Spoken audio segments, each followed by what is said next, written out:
Good morning, everybody. Hey, it is Chattin with CHAP time. And you know what? Last week, I took a vacation day. So I know 2 weeks ago when I was on with Jack, I said I would be on in a week, and then I forgot that I was going away. So I took a vacation day, much needed vacation day. It was wonderful. I'm back with you today. And we're going to talk a little bit about the steps to start homeschooling. So this is Chat with Chap, and I'm your host, Ginger Wade, and I'm glad you're here today. Let's talk about getting started with homeschooling. So this is going to be an overview, like just how the paperwork and the basic ideas of things you need to do in order to get started. This is not an in-depth discussion on curriculum or learning styles or any of that stuff, but I wanted to give you some hard and fast steps to get you homeschooling, the process that you need to go through, and then some thoughts about the end of the year stuff too. So let's get right into it. There's practical steps and there's philosophical considerations. We're going to talk about the practical first. So practical meaning paperwork. What do I have to do according to the law in order to get started with homeschooling?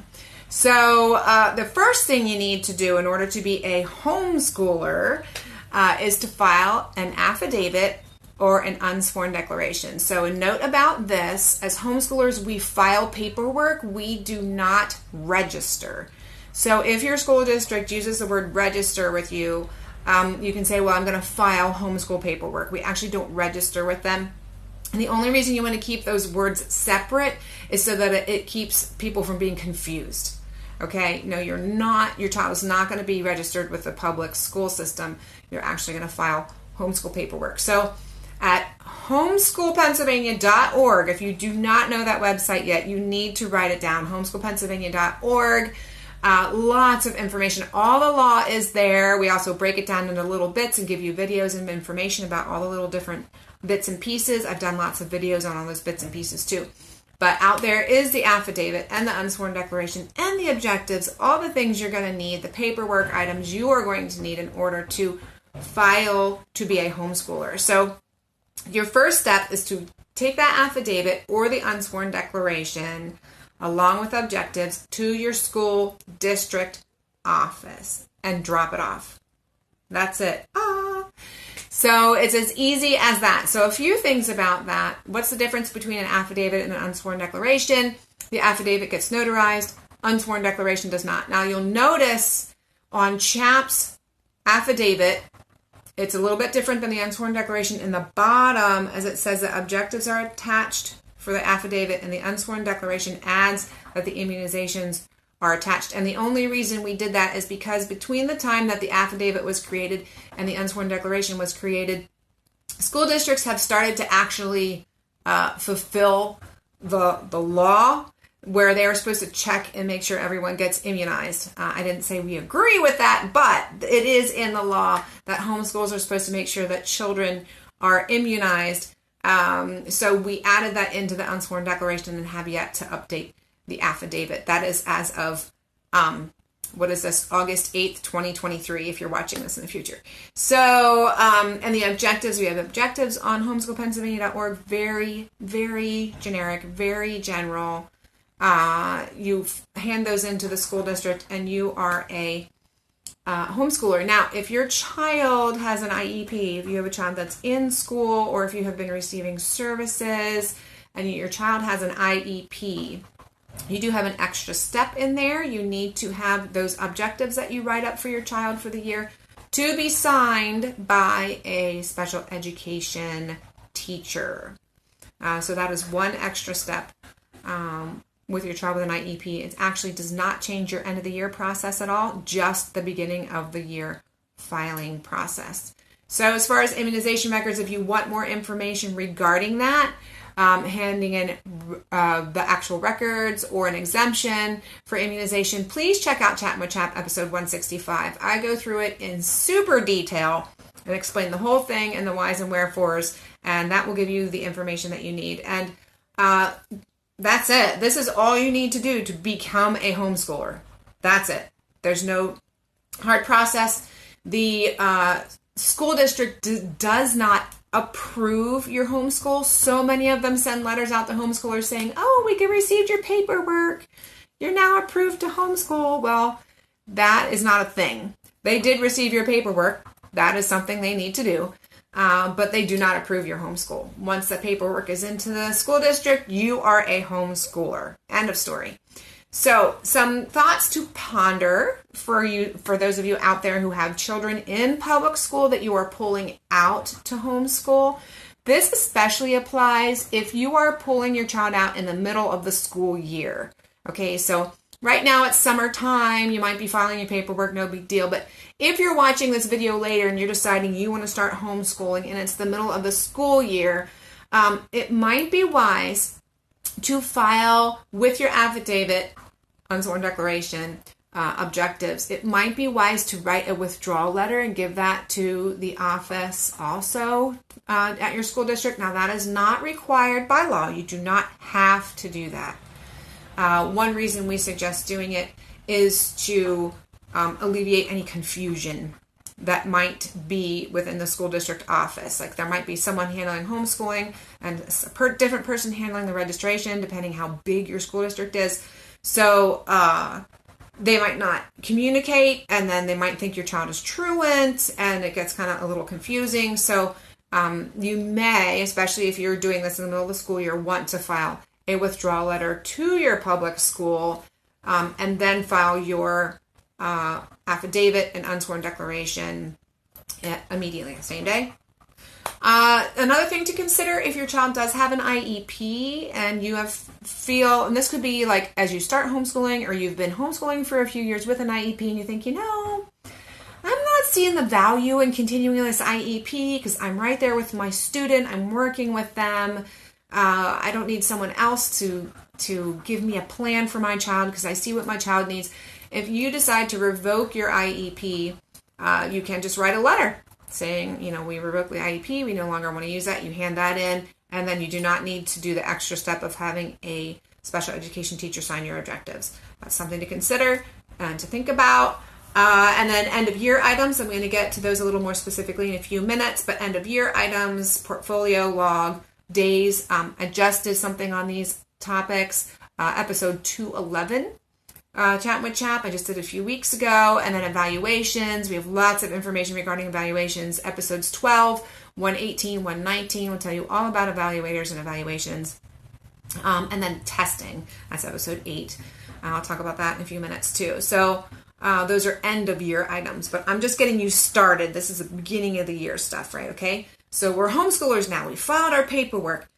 Now what? Now what do I do? So that's when we get on to the philosophical considerations. One more thing before I jump into that, though. Please go to our YouTube channel. We are CHAP Homeschool Pennsylvania on YouTube. That's how you can find us. On our YouTube channel, there is a playlist that says Homeschool Law. And I have a whole bunch of videos out there that explain things on the homeschool law. My affidavit video out there is super thorough. The objective ones too. It has the immunization stuff out there, medical, dental stuff.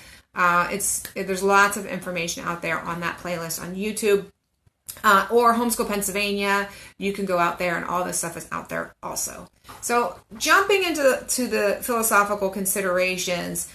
So you've done the paperwork. You're legally a homeschooler. Now what do you do? What do you do with your children? So we do have a quick start guide on chaponline.com. It's not the resources tab. I think it's homeschooling in PA. There's a quick start guide and a resource guide. Those are two super handy things to get you linked to different places, things to think about as you get started with homeschooling. Obviously, there's types of curriculum. What do I want to use with my children? I did an episode on this. Episode 214 was the 9 ways to homeschool, 9 types of homes, something like that. But episode 214, it talks about all the different ways you can get started. And honestly, so many of us, when we get started, we just get a box curriculum and go with it because it's all planned out and it's just overwhelming what's out there. I did that. I've, shifted away from that as the years have gone by, but it's totally fine to go ahead and do that just so you can get yourself started and feel comfortable with where you're at. Another thing that you want to think about as you're getting started and you're with your kids now is figuring out how they learn. So there's visual, there's auditory, and there's kinesthetic learners, and sometimes they're a mix of that. Most younger children are kinesthetic learners just because they're moving and getting their wiggles out, and then you start to figure out how they learn best as they get older. So that is something to consider as you move along. Again, you don't have to know this information to get started with homeschooling. Grab the box curriculum, just get started, and you'll find out pretty quick what works and what doesn't work, and you'll see how your children learns. And if you find out that your child is a wiggle box but still knows what it is that you're learning, if you're reading to them, they might be a kinesthetic learner or a mover. My boys were so like that when they were young. They moved like crazy, but they knew what was going on. So these are things to allow the process to go as it needs to. It does not have to be immediate. It does not have to happen before you file your paperwork. You get to know your kids as you go through the homeschooling process. So get that paperwork in and then enjoy the process of getting to know your kids and getting to understand how you yourself learn and how you can work together to do home education. So another thing you can consider as you're getting started with homeschooling is co-ops or support groups. Now, being August, chances are that most groups are closed for the year. Now, maybe not support groups. Support groups are a little bit different. You can kind of ebb and flow there with a support group. But if it's a co-op where you have a set schedule, whether it's an academic co-op or an enrichment co-op, typically they have closed registration because they have to know which kids are in class and the teachers have to be prepared. So unfortunately, I think at this time, being August, it's probably not the time to be looking for, you can look, you can certainly look, but you might not get into a co-op with classes at this point in time. But you can always, they welcome visitors. Co-ops want you to come visit. They especially like you to come check it out and see what it's like, so you can tell if it's going to be a good fit for your family. So you can be doing that throughout the year. We have a group list on chaponline.com under resources. You can check out what the groups are in your area, and you can be reaching out to them and asking them questions about their groups throughout the year here. And ask them, if you're interested, ask them when is a good time to come visit. But as I said in some of my other videos with graduation and co-ops and all these types of things, it's like when you're preparing for college. juniors are starting to visit and put applications in at colleges now, right? So you have to think about that when it comes to co-ops and graduation ceremonies and things like that. You have to think early. You have to be prepared, finding your evaluator, but you got to be prepared a few months in advance of when it's going to start or when you think it's going to be. So it's just one of those things to keep in the back of your mind if you're looking for a group. That registrations typically start early in the spring and they wrap up sometime maybe the end of spring or the middle of summer. So yeah, it's definitely something to be aware of as you're looking for co-ops. It's better to ask early than to find out late. So as you're doing your research, that's important. Something else to think about as you're getting into the homeschool swing of things. I did an episode on grades. It was number 201. You can find it on YouTube or here on Facebook or out on a podcast form. It just talks about the concept of grades and the two different types of grades, specifically like grade as in grades 1, 2, 3, 4, 5, 6, and then grades as in A, B, C, D. I don't believe that any of them are necessary for homeschoolers.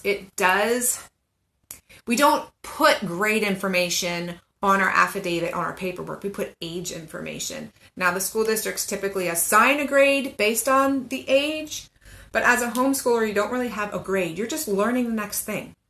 And I admit, this is a hard concept for me to get away from because I grew up in the public school system too. And when you're in a co-op, when you're in Sunday school or another group thing like that, people are typically grouped according to age because generally speaking, you got that bell curve. Generally speaking, kids a certain age do pretty much the same stuff, but not necessarily. Everyone's unique, okay? So think about that thing. You don't have to put your kid in a certain grade or they don't have to be doing curriculum at a certain grade level. Also, as far as other grades, A, B, C, D, E, I don't think it's necessary to high school. Check out episode 201. For more details on how I feel about that. So, also, if you are public schooling, so Summertime, you've had some chill time. If you're watching this and you're like, wow, I want to start homeschooling and it's the middle of the school year, you told me about the withdrawal letter, about the paperwork, but I'm withdrawing them on Friday and it's Monday and then I have to start schooling. Don't put that pressure on yourself.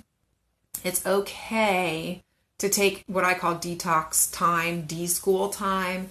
You don't have to be prepared with a full curriculum to jump in the very next school day of the calendar year. There are changes that are going to be happening between public school and homeschool. Doing school at home, like a public cyber or whatever, might look like public school, but homeschooling or home education is a completely different animal, and many times does not look anything like public school. There's not set hours. There's not a set space. There's not a set required amount of homework every day or whatever. Like, we don't even have homework because we're already at home doing our work. So just giving yourself time as a parent to step out of the box of the public school structure and reading about, talking to other homeschoolers, just trying to figure out how home education is just so completely different. So you can take time, and it doesn't, some people, they're ready in a few days. Other people, it takes a few months, especially if public school's been really hard and stressful for your kids, and they just need time to relax and de-stress and get comfortable with you and get comfortable with being home. So don't worry a whole lot about academics in those early days and weeks if you are coming home from public school. Now, if you're coming in to homeschool, home education off of a summer when you've had time to de-stress and stuff, get ready and jump on in. But if you're doing this mid-school year, give yourself some time. Give yourself a grace period. It is a big change. It is a big change. You're going to need to give yourself time to adjust in that. And I have an episode, I think it's 146, that I did with Dee about coming out of public school and starting homeschool. So you might want to check that out if you are a public school parent bringing your kids home. So once you figured out a curriculum that you'd like to use, go ahead and jump in. Keep samples of the work that kids do. That's going to help you build your portfolio. We use a thing called a log, and that's literally just a list of books that you use. So whatever books you use, just write them down on a list. And as you go along, adjust what you're doing. You do not have to stick with a curriculum all year long. If you started in and the kids are trying to work with you, whatever, they're trying to get it, but it's just not working, you can switch. Now, sometimes kids are stubborn. They just don't feel like doing schoolwork. That's different than having a curriculum that doesn't work for them. So it does take time to figure out which of the two you're dealing with here. Are you dealing with a child that just doesn't feel like doing school, or are you dealing with a child that learns in a different way and this curriculum doesn't fit them? So give yourself time to figure that out too, okay? Give your children grace, work together, talk about it, especially if they're older. They can be involved in the conversation about what they want to study and what works best for them. So give yourself grace there and be willing to change how you're using the curriculum or change curriculum altogether. There's tons of used curriculum sites out there where you can sell your stuff. So if you've bought something and it totally doesn't work out and you can sell it, you can probably unload it. So another thing I want to say, now we're getting on to the end of the school year stuff. So we talked about how to get started. We did the paperwork. We're talking about philosophical things about getting started. Let's talk now about the end of the year briefly. Again, I have tons of videos on this stuff. I mentioned them earlier, but you need to find an evaluator early. Do not wait until May to look for an evaluator, okay? Most evaluators, if you're on their list, they'll send out a letter in February or March to let you know that they're doing it and they're going to be scheduling, and then they'll contact you about scheduling.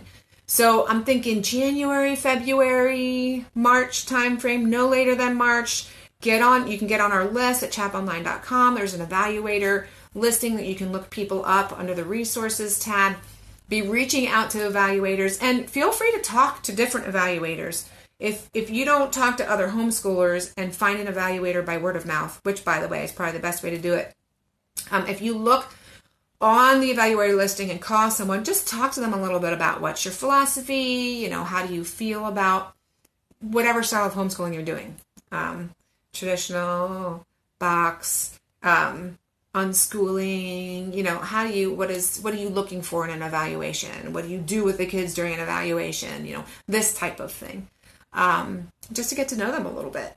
And if you pick an evaluator one year and it was like, I don't like that process, you can find another one the next year. You don't have to you can switch evaluators every year. You do not have to keep the same evaluator. So look for an evaluator early. If you have a child that is in 3rd, 5th, and 8th grades, here's the grades again. So you don't have to do grades, but 3rd is generally 8 years old, 5th is generally 10 years old, and 8 is generally 13 years old. So around those ages, your kids need to do testing. Okay, so check out Chattin with CHAP episode 8. I'll talk about the testing there. But along with that, I'm going to be refreshing that video soon. But since that video has been made, there's been a lot more people doing online testing where the computer is the proctor. So you don't have to go somewhere else to do your testing. So you can look at different, there's a whole list of different tests that you can use. You can check it out on homeschoolpennsylvania.org. It'll tell you the different tests that you can use. But keep that in mind, and you can do that at any time during the school year. It does not have to be in May. It does not have to be the end. You do need to include the results in your portfolio, but you don't need to do the testing, right at evaluation time. So don't set up your testing after you set up your evaluation, because you need it in there so the evaluator can check it off. Other information about the tests and evaluators in those other videos if you want more detail. So again, I mentioned a portfolio. Take your samples, put your log in there, your testing results in your portfolio. Again, for more information on that, you want to watch, I think it's episode 210. I mentioned it earlier. Looking back here at my notes, 211. 211 is the video on that if you want more specific information on what is in those things. When you have your evaluation, your evaluator will give you a letter. It's just a simple letter saying that you complied with the law. You take that. That letter is what the school district gets by June 30th. That is the deadline, June 30th, okay? Be prepared with that, June 30th. And then paperwork for the following year needs to be in by August 1st for all returning homeschoolers. Now, pro tip here, get all of your paperwork ready at the same time. And when you go in before June 30th, give them everything. Give them the evaluation letters, give them the affidavit, the objectives, all the things. My school district needs me to fill out a paper if my kids want to play sports, so hand that in at the same time. Give them the whole packet. You only got to take one trip. Now, make sure you photocopy everything. You want to make scans, pictures, photocopies of everything you give to the school district in case they lose it. Then you have it and you can say, well, I sent it to you. I know I got it into you. So you always want to make sure that you file copies of things and keep them at home. So remember, eval letter by June 30th, next year's paperwork by August 1st if you're a returning homeschooler. If you're new, you can file at any time. But the pro tip is hand them in together. You only got to go once. So that is pretty much it. You're keeping your medical records at home, immunization records at home, copies of your affidavits and your eval letters at home, transcripts at home, keeping all that stuff filed in there. School district gets the eval letter at the end of the year and the other paperwork I talked about earlier at the beginning of the year. So that's it. The paper trail really is not difficult. It's pretty simple. Once you get your feet underneath you and get rolling with it, it's like, oh, this is no big deal. This is really no big deal. And again, the evaluations are no big deal. Watch the evaluator videos, 119, 118. Give you lots of information on that. It's not something that should stress you out. So hopefully that helps you get started and feel comfortable with the paperwork process for homeschooling. If you have any questions, please post them below. I'm happy to answer them. If you know someone who is looking to start homeschooling but does not know this information, is a little freaked out about it, please share this video with them, and then they can message me too. We have a chaponline.com contact form. You can contact us there. You can inbox me here on Facebook. put comments or messages below on YouTube or on Spotify or at your podcast, and we will get those and answer your questions. So thank you very much for tuning in today. Enjoy the end of your summer. I know this is our last week. We are going to be starting in our classes on Monday, and our drama rehearsals start on Monday. So we're looking forward to getting going, and hopefully you are ready and raring to go. Just so excited about learning with your kids and training them to follow Christ in all of life, through all the things, thick and thin. It all belongs to Him, and you are precious to Him, and so are your children. So thanks for tuning in, and I will be back next week. I have Q&A day next week, and it's like a 2-month Q&A day. I haven't done Q&A day for a while. So I will see you next Tuesday. Thanks for tuning in, and take care. Bye now.